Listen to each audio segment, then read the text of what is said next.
Halloween is a festival that conjures up images of ghosts, skeletons, black cats, witches on broomsticks, and little costumed children scurrying about the neighborhood. Trick or treat! Oh my goodness! Come here. Who are you? Vampire. Dracula's wife. While there are some people who may be concerned about the origins of Halloween and its focus on blood, death, horror, and the occult, to millions of youngsters across the nation, it has been adopted as a time to pursue scary fun. It is an opportunity to dress up in ghoulish or fanciful costumes, to engage in the fantasy of being a witch or a vampire, ghost, or devil. Eager trick-or-treaters solicit candy door to door or bob for apples at Halloween parties. Others brave haunted houses and horror movie marathons, while the more daring visit cemeteries at midnight, play with Ouija boards, and hold seances in an effort to contact spirits of the dead. One of the biggest promoters of Halloween is the public school system. School-sponsored Halloween-themed activities often include dances, costume contests, carnivals, and arts and crafts projects.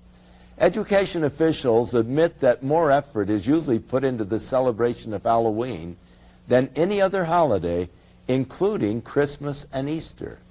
Is the stimulation of a child's sense of fun and fear all there is to Halloween, or is there more? For many entrepreneurs, Halloween is big business, a major promotional event used to bring in billions of dollars worth of revenue.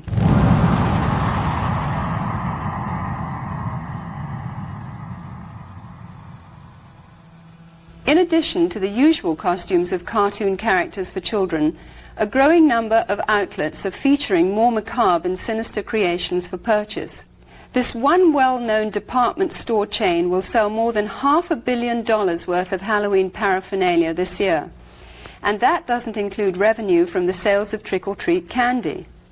Costume shops such as this one are able to stay in business year-round as a result of the tremendous sales and rentals they receive during the Halloween rush. Farmers also view Halloween with an eye toward making big profits. Pumpkins are a traditional Halloween accessory used by households nationwide as jack-o'-lantern decorations. This one Southern California field of only 164 acres will yield nearly $250,000 to its owner. Halloween is manipulated by the promoters of horror movies and videos as a major marketing opportunity.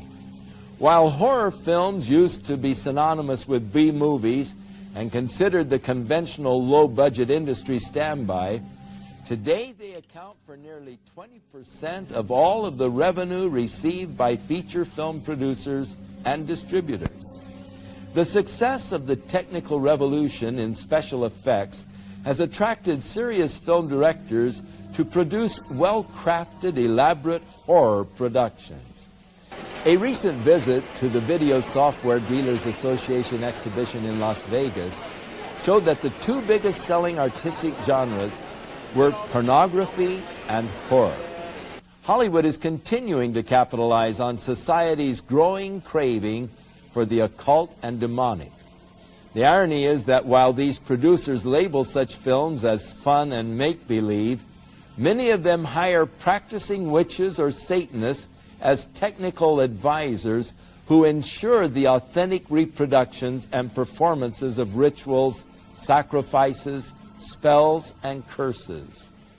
People are so hyper during the day, they need to come home and watch something that's totally unreal so they can release themselves from all the pressures. It's just the type of thing that makes you laugh and forget about life. Over the last 2 decades, most horror films have become far more graphic in their depictions of violence and cruelty. Movies affectionately known as splatter films routinely detail torture and dismembering of bodies, drinking of blood, cannibalism, rape, and a host of other grotesque atrocities. Well, we think it's pretty fun. A lot of people just like it because it's fun, it's wacko, it's not real, and so it's just the type of thing that people like to watch because you don't have to think reality when you watch it. When it comes to gore or splatter or any other particular genres, the justification lies in our Constitution. I don't feel anybody has the right to tell me what I can or cannot watch. Most of these films receive R ratings, which mean that children under 17 cannot view the film or rent the video without the accompaniment of an adult. Yet this precaution is seldom enforced, for 15 is the average age of those who see these films. While many producers claim that these gruesome spectaculars are merely fun and not dangerous to the psyche of our youth, many of the scenarios from the horror films are duplicated in copycat crimes which make for sensational headlines.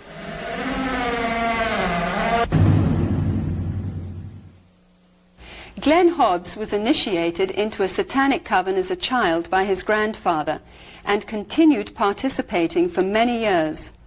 I recently asked Glenn about his involvement and the importance of Halloween to the occultist.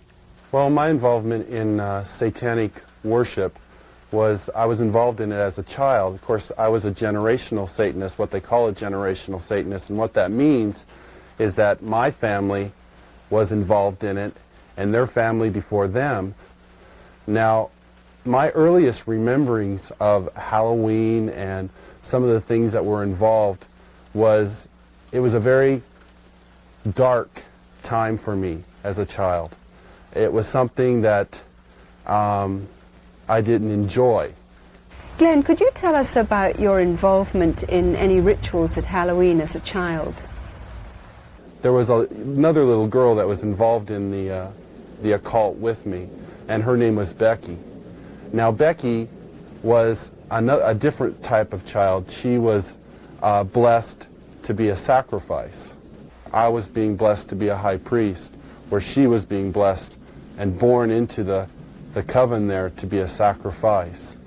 Now, we were in a ritual where we were married together.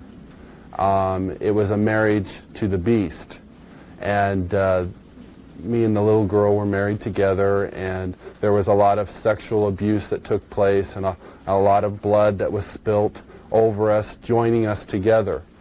When do Halloween rituals actually begin, and what is the ultimate purpose of Halloween? Well, the ritual that I remember the most clearly began about the end of September. Me and the little girl, the one I mentioned named Becky, the abuse was very concentrated at that time. We were taken into several rooms where our clothing was removed. We spent the next couple of weeks in a kind of a shack where a lot of rituals went on, where a lot of animals were killed. They summoned Lucifer and his spirit to come and possess me, and so that I would be blessed to take over the position of the high priest at a certain point in time.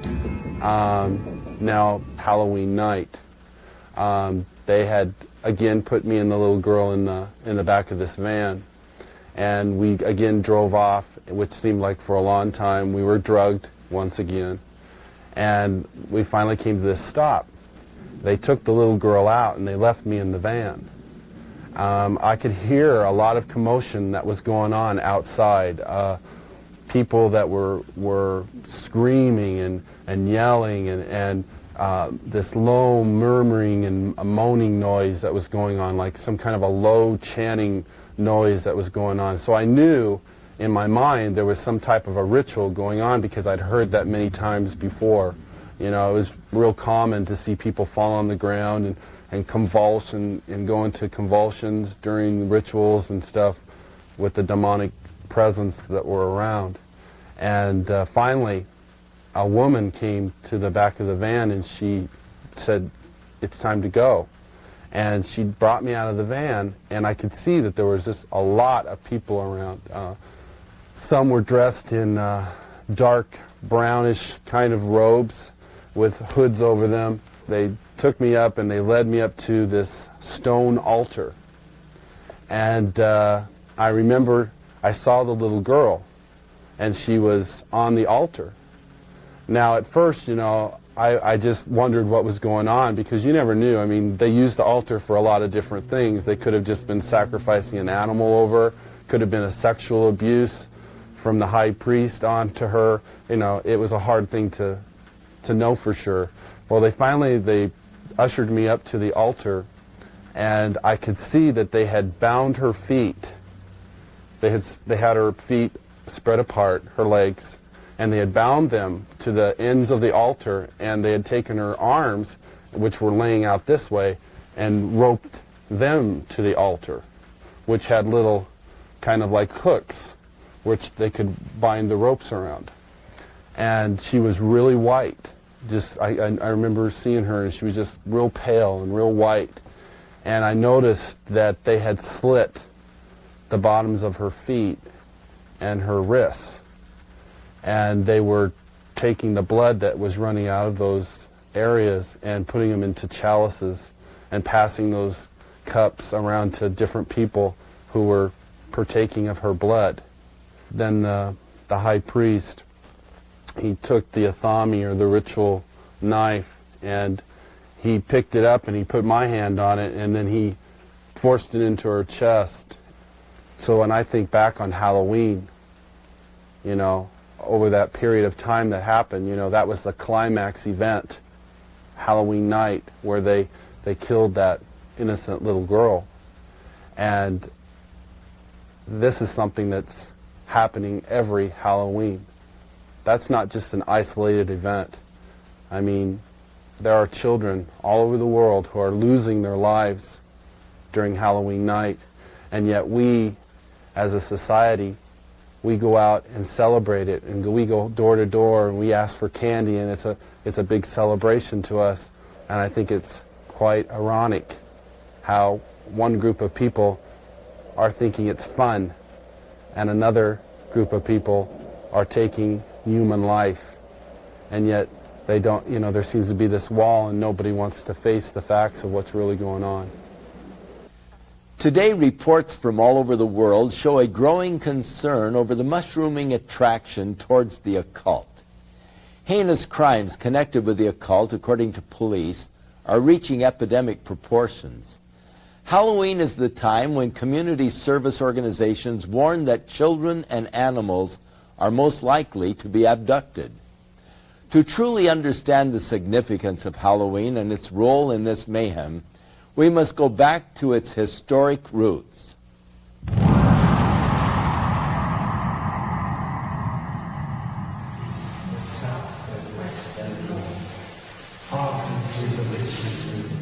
What you are looking at are actual rituals and spells being performed by practicing witches and druids throughout America and Europe. These are not actors or reenactments. They are real. Most of Halloween's customs are the remainders of pagan superstition relating to Samhain, the Druidic New Year. The Druids were the influential priests, magicians and sorcerers of the nature religions that prevailed in early northern Europe. These native beliefs permeated Celtic culture for about 2,000 years, up until the introduction of Christianity. Today, a revival of the practices of Druidism, along with various forms of witchcraft and nature worship, are sweeping across Europe and North America.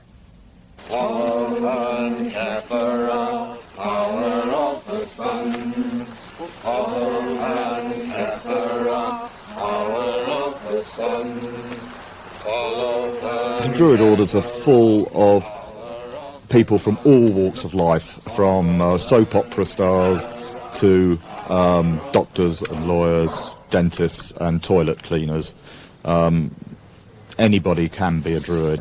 I'm standing on Primrose Hill, which is one of the sacred sites in London, and it was here that the Druid order was inaugurated in its last most recent cycle in 1717, when a number of Druids from Wales and Scotland and Ireland and Brittany and England came together, and it is here that some of the ceremonies are held.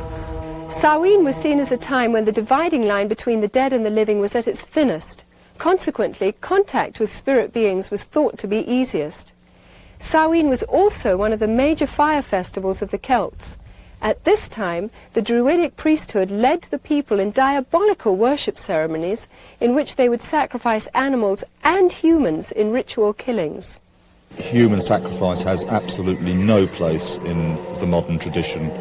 Just because we see a pagan revival doesn't mean that we wish to go back to barbarism of any sort. So it's a bit of a red herring. It's not something we like to talk about. The name for Druids is believed to come from the Greek word drus, meaning oak. Druids usually select groves of oaks for their ceremonies and use the leaves in their sacred rites. The work of the Druids consists in reuniting us with the world of nature externally and internally with that stream of ancient wisdom and knowledge. Sharing the Druidic tradition of nature worship is witchcraft. The title witch is from the Saxon word wicca, meaning the one who practices sorcery. The Oxford Dictionary states that a Wiccan is one who is twisted, bent or warped. Despite attempts from modern Wiccans to sanitize the original intention of witchcraft, its practice cannot be divorced from demonology. O guardians of the watchtower of the east, I, Ishtar, high priestess and witch, do summon and stir thee. I command thy presence at this our meeting, to guard over our circle and to witness our rites.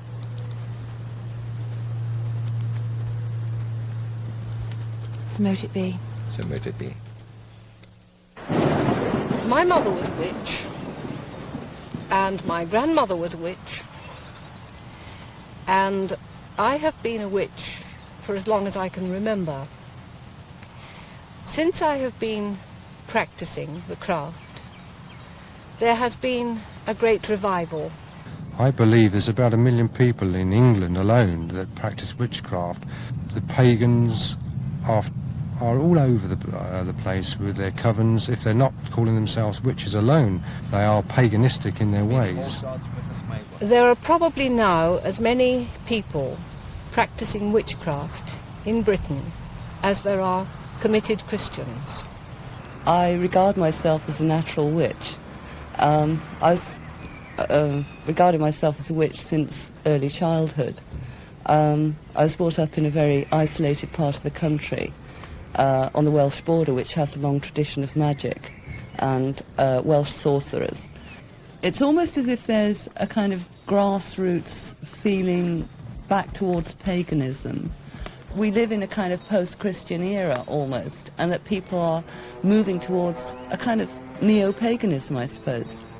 We learn as practicing witches to tap into forces of nature and to actually, if you like, send out a spell or an incantation or an invocation in a very powerful way.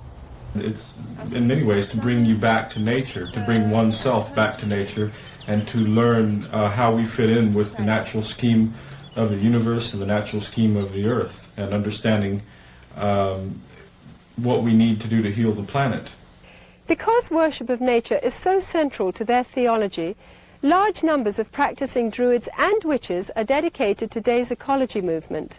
We have a number of initiatives which include planting groves of sacred trees and a campaign for individual ecological responsibility, which is concerned with showing how each of us can become ecologically responsible.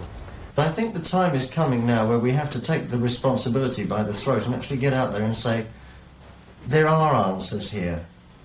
I'm not prepared as a pagan, as a priest, and as a practicing witch to sit back and see my planet, my mother, raped any longer. Goats, O answer unto me. Halloween is often confused as a Christian holiday because of its association with Christian All Saints' Day or the Eve of St. Hallows, All Souls' Day. In fact, the original Christian dedication used to be celebrated in May and was intended to honor those Christians who died for their faith. But by the 9th century, the influential Roman Catholic Church changed the holiday to November, and the Protestant Church soon followed. Today, a thin Christian veil attempts to disguise an ancient pagan festival of the dead, which has become not only a secular observance, but notorious as the most favoured holy day of witches, sorcerers and devil worshippers. I can't really say when I became interested in Wicca, because it's always been part of me, part of my roots. I love Halloween. I think I'm a very autumn person. We dress up the house with cobwebs and so on, and we cast a circle, and we have a smoky cauldron, and we all scry, which means do clairvoyance, into the smoke which comes out of the cauldron, and we open the gates of the underworld, and if any spirits want to come forward and speak, we listen to them. My first initiation, when I became first degree, was on Halloween, and I felt very, very much in tune with the god. The ancient Druids worshipped Baal, one of the most powerful of all the demon kings. In the list of Enochian demons, Baal is said to be a king which is of the power of the East. Eastern religions emphasize that spiritual power comes from meditation. The common denominator between Druids, witches, and Satanists is the practice of meditation for the purpose of making contact with the spirits of the dead or disembodied souls. You do a lot of meditation with the arts, and you get onto this higher plane. It becomes less physical and more mental. It takes years of painstaking study, meditational work, finding your higher mind, being able to actually tap into the forces of nature and use those. I have, on occasion, touched upon, I suppose you could call them spirit guides. People describe them in a different way. I am aware of a hierarchy of spiritual advisors who live on another plane of consciousness that you can approach, that will acknowledge you and advise you and assist you. We have what we call contacts. There are other names for them. They are beings, that's the easy thing to call them, which can be people who have lived on the earth, or they can be God forms. They become almost as real as the people standing next to you. And whoever else you call doesn't actually materialize. You can't see them in the physical sense, but mentally you know that they are there. You can see them in your mind's eye. They represent really forces in the universe. Forces that are like gravity or wind. But they're forces that have to do with our internal makeup and make our minds work in the way that they work. Margaret Adler, practicing witch and author of Drawing Down the Moon, warns that the trance state, with its roots in ancient shamanism and paganism, is not to be entered into lightly or when alone. For the spirit to be contacted actually enters the witch's body, using it to deliver a verbal message. There is a possibility, if you don't cast a circle, the forces that could come into the room could take over in a form of possession. We had one example here, where one young woman, a nurse, was possessed by, I don't know what it was, but a horrible voice came through her, and she passed out. While occult procedures in their rituals may vary in intensity, the fact is that witches, as well as Satanists, commemorate Halloween night with the same fervent dedication to invoke spirits for personal power. Queen of heaven, queen of hell, horned hunter of the night, lend your power unto our spell, and work our will by magic right.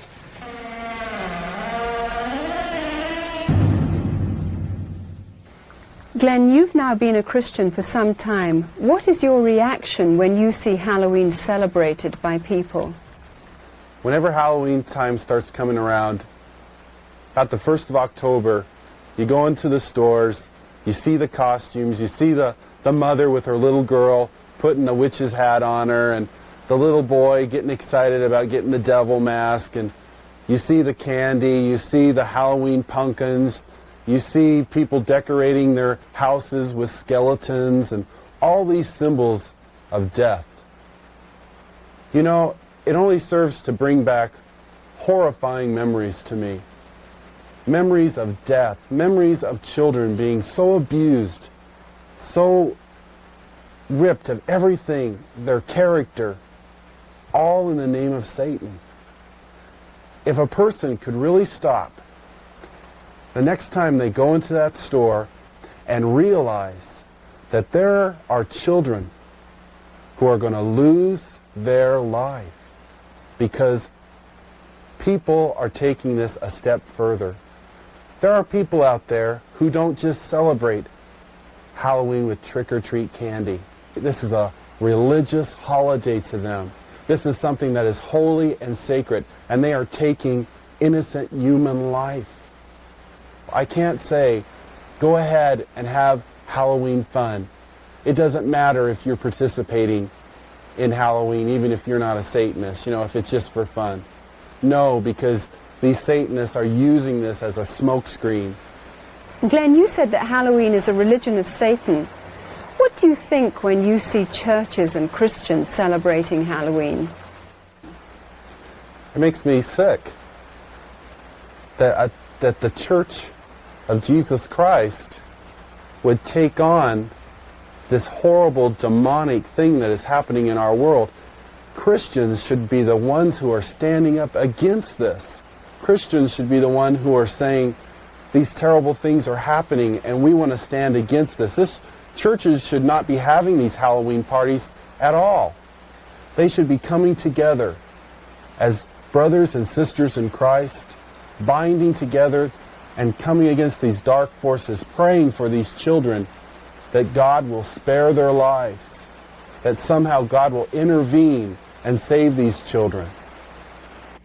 Whether the public chooses to believe in the frightening growth of Satanism or not, the fact is that a highly organized network of Satanists are operating in America and Europe today.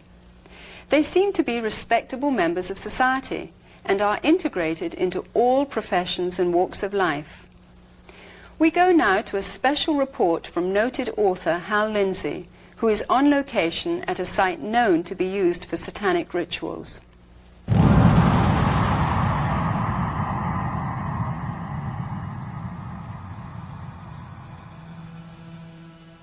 We came out to a place in the hills east of Los Angeles, to a location that has been identified in the past with ritual worship and, we believe, Satanism. Frequently, this site has been discovered with candles that had been used in ritual, and you can look at some of the artifacts we found here today, upside-down crosses that were put around, bones that are scattered around here, and various satanic symbols, but also something disturbing in the light of what we'll be talking about in the future, and that is the diaper of a very, very small baby. You know, I believe that this country is experiencing a pagan invasion, including a new upsurge of practice of witchcraft, the New Age, and as we will talk about today, outright Satanism. Around the middle of the 1960s, there was a dramatic upsurge in satanic worship, beginning with Anton LaVey and his writing of the Satanic Bible and the founding of the Church of Satan in San Francisco in 1966. I watched as this accelerated, not just in the West Coast, but around the country. When Charles Manson and his gang in 1969 committed the horrible, brutal crime at Sharon Tate's home, this was done in connection with all of the paraphernalia of Satan worship. This started a whole avalanche of satanic crimes. We've seen serial murders. We have watched as one after another has been brought to light. Many murders where satanic symbols have been discovered, the pentagram, 666, and all sorts of things of this nature were done. But more distressing, we have found all over the country reports that there are animals that have been mutilated in a very skillful and specific style that shows that they were ritually offered as sacrifices. There are now confirmed cases where there have been girls that have been used as breeders and their infant children have been sacrificed to Satan. Halloween seems to be the high holy day for the Satanist and the occultist. Halloween is the time when all across the country, in secret little places, in the dark, there will be little babies sacrificed to Satan. You don't believe it? I know it's hard to believe myself.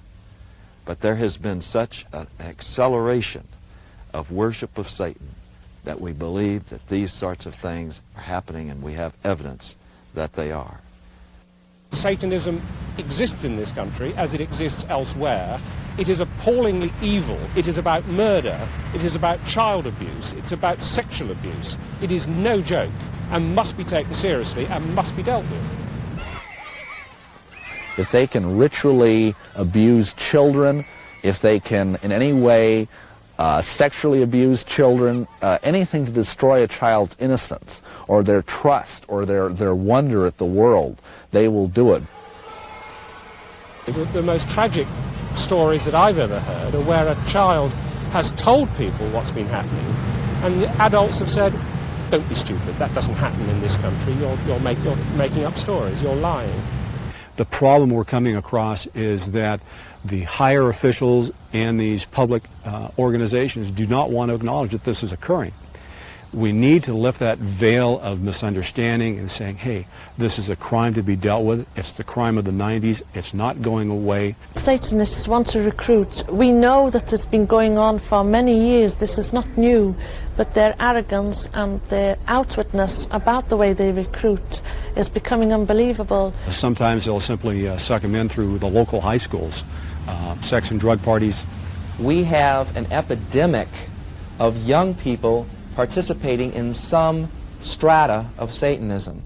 Now, that doesn't mean that they're all out sacrificing human beings, but they may very well be doing the rituals that involve mutilation of animals. One fire department individual told me all of the woods around our area have these types of rituals going on. It is believed that if you kill an animal, that exerts a tremendous amount of energy that the people there can sort of vampirize on, and so animals would be slain, and this is especially true on the high holidays like Beltane and Samhain, Halloween and May Eve.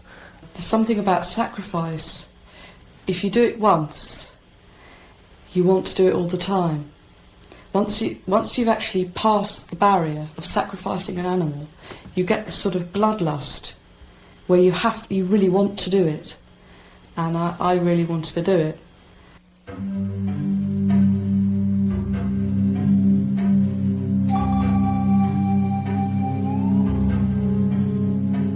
This lady in a black robe came forward with this little baby. And at first I didn't realize it was a real baby. And she just laid it on the altar. It was breathing, but it wasn't crying. And then the high priest just took the athame, or the ceremonial dagger, and just cut the baby's throat and caught the blood in a chalice. At that point, I was staggering, reeling. I thought I was just going to throw up. I just couldn't believe it. But by then, I was so scared that I just stood there. And then when I was led forward, I thought, this is it, it's your turn, they're going to kill you. And I was lifted up onto the altar. Now, I at that time was still in white. It was part of a sacrifice known as the sacrifice of the White Virgin. And the same blood that had come from the baby was daubed all over my body. Then the high priest raped me. And I think at that moment, I was just, the fact I was still alive went through my mind. I thought, you're still alive. I then had to sign in blood a parchment stating that I would never, ever reveal what had happened in a coven. If I did, I would die. Are human beings being sacrificed? Yes, they are. There's a lot of things that I would look for to make a determination on a ritualistic crime. It could be marks that are found at the scene. It may be things like a pentagram. It may be an upside-down cross. It could be, again, the number 666. It could be a loss of blood in the body, certain parts removed in a certain manner. They're victims. Some are targeted for specific reasons. One, because they wouldn't join. Two, because they did join and they want to drop out. Some of their victims are themselves. They voluntarily do it. In many satanic groups, a mother will be asked to sacrifice her own child to Satan, and she may even, in fact, be ritually impregnated to do that. She may even specifically have been impregnated, and then when the child is born, they never register the child as being born, and they kill it in a very horrible way, and sometimes the mother herself is actually asked to do it. Some of you may not even believe what you've just seen. You may believe that this is just something that's aberrational and that it just doesn't reach the mainstream of America. But just think about some of the headlines we've had recently. The case in Matamoros, where a group in Mexico were practicing human sacrifice, where they kidnapped and actually sacrificed several innocent young people. And think about the Night Stalker case here in Los Angeles, with Ramirez brazenly flashing the satanic symbol and saying, "Hail Satan," and holding up his palm with a pentagram in it. And yet Ramirez was convicted of some of the most brutal crimes that we've ever seen in this civilized society. One case where he caused the woman to say, "Hail Satan," while he was raping and sodomizing her alongside of her husband, whom he had already murdered. These are things that were done as a result, I believe, of getting involved in Satanism. The real Satanists, the hardcore Satanists, are involved in criminal activity, and for that reason they are going to try and look as normal as possible, the better to be able to deceive you. They're doctors, they're lawyers, they're teachers, they're oftentimes people who are in positions of great influence over small children.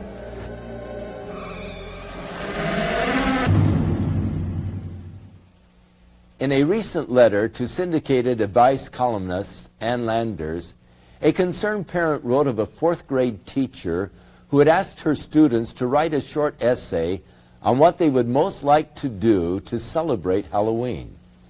80% of her 9-year-olds expressed the wish to kill somebody.